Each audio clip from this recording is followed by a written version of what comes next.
matagutlo, matagadlaw. Adunay mga panghitabo didto sa kauluhan, panghitabo sa gawa sa atong nasod, ug adunay mga panghitabo dinhi sa atong dapit. Mga panghitabo nga mao'y makapaikag sa katawhan, nga mabinantayon sa lakat ug dagan sa panahon karon. Itanyag ning istasyon DXSR ang 7 o'clock Breakfast News.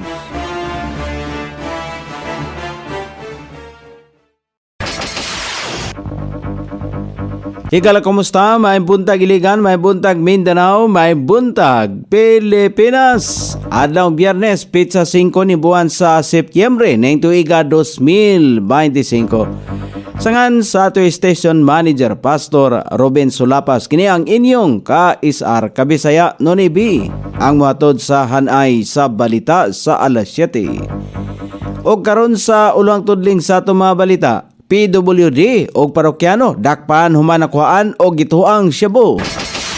Lalaki nasikop human nasapon nga mipalit o gituang Cebu. Laing batch sa PhilHealth enumerators gi-orient sa ilaang responsibilidad. Sa kauluhan BOC, imbestigahan usab ang mga kaliwat sa pamilyang Diskaya mahitungod sa luxury cars. Armed Forces of the Philippines nasigpatan ang mga pinakabagong presensya sa China sa Bao de Masinloc sa ilang gipahigayong MDA monitoring. Magtiayong Diskaya naguna sa listahan sa DOJ sa mga naisyuhan og elbo. Balita sa gawa sa nasod, Trump gipamahayag nga andam siyang magpatuman o economic sanctions sa Russia kon magbagahi kini sa peace treaty. Balita sa kinabuhing Kristohano, duha ka lalaki giaresto sa pagsunog sa usa ka Baptist Church sa Illinois. Kini ang uluhang tudling sa atong mga balita nga dalit kanato ning istasyon DXSR 106.7 sa inyong FM dial. Ang buktong radyo sa dakbayan siligan nga nagsibya sa balaang kasulatan, pinasubay sa inspired and preserved, not simply dictated King James Version sa Anchor Broadcasting Corporation. O karon sa kompleto nga detalye, nasapnan sa akto ang usa ka PWD nga si alias Ramil nga mitunol og usa ka pakiti sa gituang Cebu ngadto kang alias Kent lumulupyo sa Purok 1 Barangay Buron sakop ni Dakbayan sa Iligan. Si Kent usa ka sliding door fabricator na kumpiska gikan kaniya ang usa ka pakiti nga gituang Cebu og drug paraphernalia. Samtang na-recover usab kang Ramil ang laing 20 ka pakiti sa Cebu. Giangkon niya nga iya ang gipakon gapamaligya siya sa ginadili nga droga tungod kay wa sa trabaho. Nahitabo ang maong pagsikop kaniya sa nakalabayng buntag dito sa Purok 8 Barangay Saray sakop ni Dakbayan sa Iligan. Ana ang suspek sa Police Station 5 alang sa dugang investigasyon. Nasikop si alias Rinel human ni palit o gagituang Cebu sa Purok 3 Barangay Saray alauna 20 sa hapon sa nakalabayng adlaw. Dali nga miresponde ang mga sakop sa Police Station 5 human nga nakadawat og report bahin sa maong transaksyon. Na-recover kang Rinel ang usa ka pakete nga gituang Cebu. Sumala pa niya napalit niya kini sa kantidad nga 300 pesos. Sa pagkaron ana ang suspek sa Police Station 5 alang sa kasong ipasaka batok ngadto kaniya. Gipahigayon ang orientation alang sa ikaduhang batch sa PhilHealth enumerators diin 136 ka enumerators gikan sa 19 ka barangay sa Iligan miapil. Gipasabot sa mga enumerators ang proseso sa pagpamember sa PhilHealth og ang mga updates sa PhilHealth Guaranteed Accessible Medications for Outpatient Treatment og yaman at kalusugan program kunyakap nga maoy ilang trabaho sa pagsugod nila isip enumerators. Human sa orientasyon o paghatag sa ilang ID, i-deploy dayon ang mga enumerators sa ilang mga na-assign nga mga area tumong sa pagbugna sa PhilHealth enumerators nga masiguro nga ang tanang katawhan marehistro o makatagamtam sa healthcare benefits sa PhilHealth. Ang maong programa gipasiugdahan sa Barangay Affairs Office kauban ang PhilHealth City Health Office, CSWD og ni Dr. William Bernardo, consultant sa Gregorio Tilios Memorial Hospital nga mao'y naghatag sa orientasyon. O karon sa balita sa kauluhan, gipadayag sa Bureau of Customs nga ilang imbestigahan usab bisan ang kaliwat sa pamilya Diskaya mahitungod sa mga luxury cars.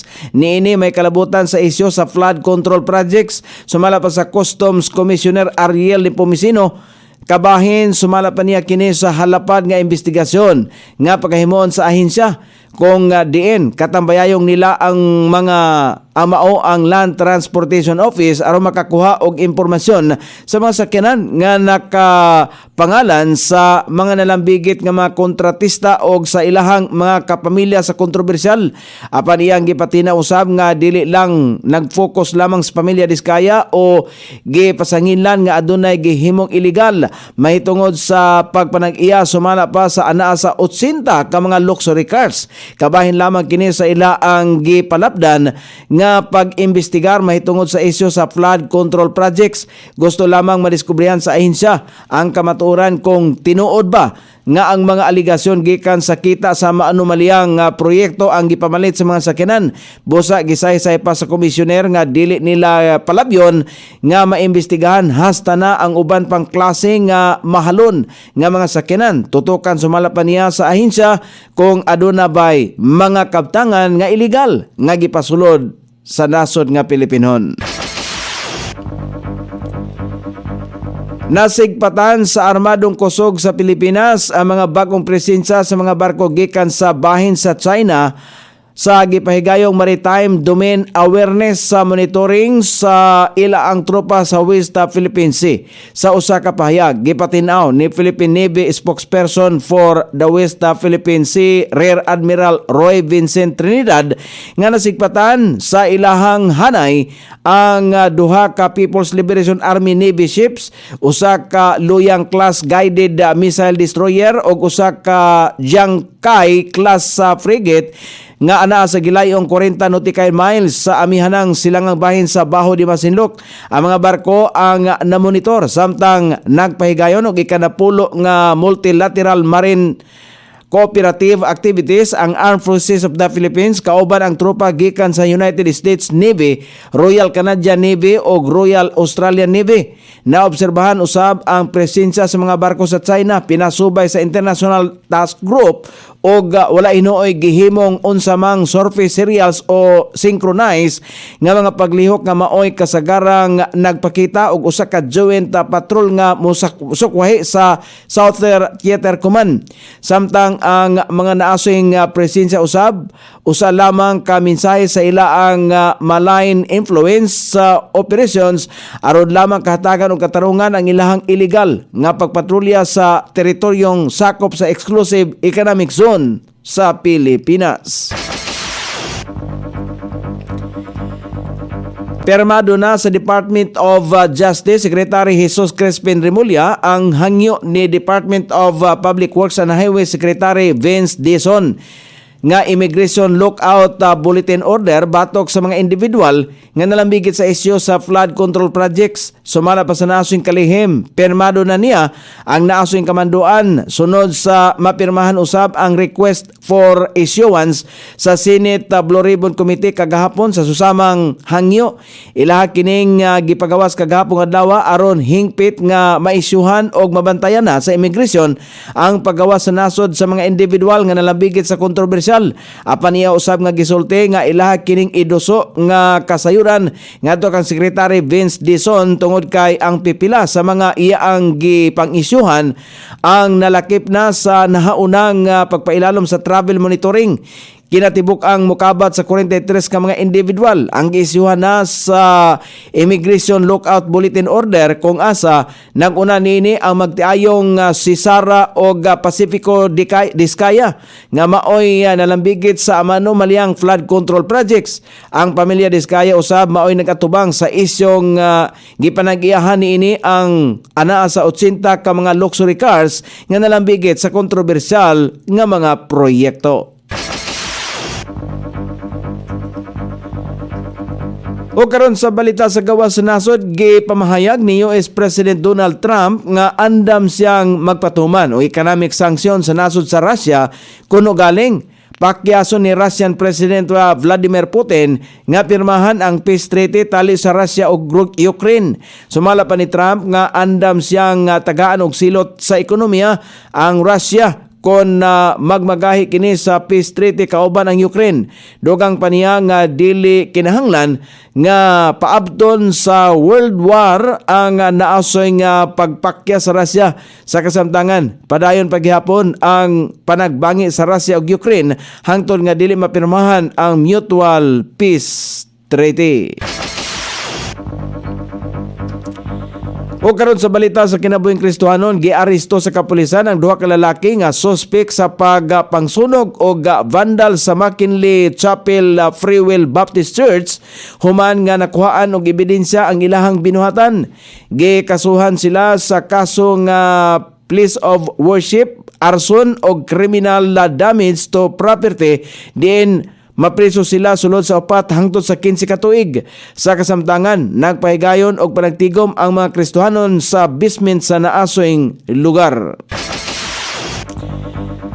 O karon sa pagbanabana sa kahimtang sa dagan sa panahon, walay low pressure area, walay bagyo, apan padayong nga makaapektar sa nasod nga Pilipinon ang hanging habagat og localized thunderstorm.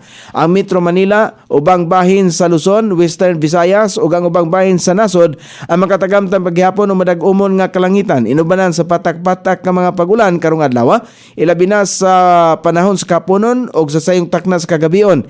Kini epekto lamang sa hanging habagat o localized thunderstorm.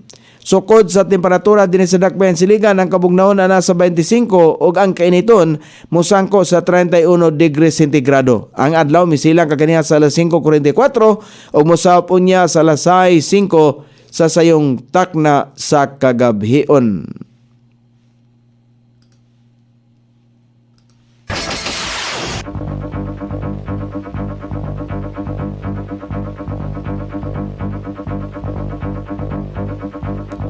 Inyong nabati ang kinatibuk ang hanay sa balita sa alas 7 nga dalit kanato ning estasyon DXSR 106.7 sa inyong FM dial.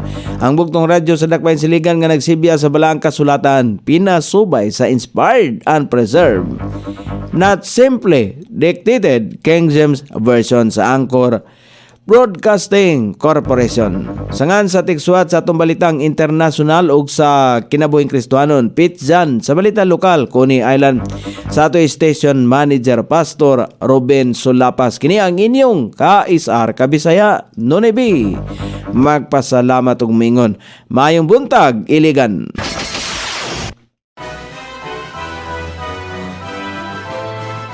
Inyong nabati ang 7 o'clock breakfast news hangtod na usab og mga adlaw sa samang takna o sa samang istasyon.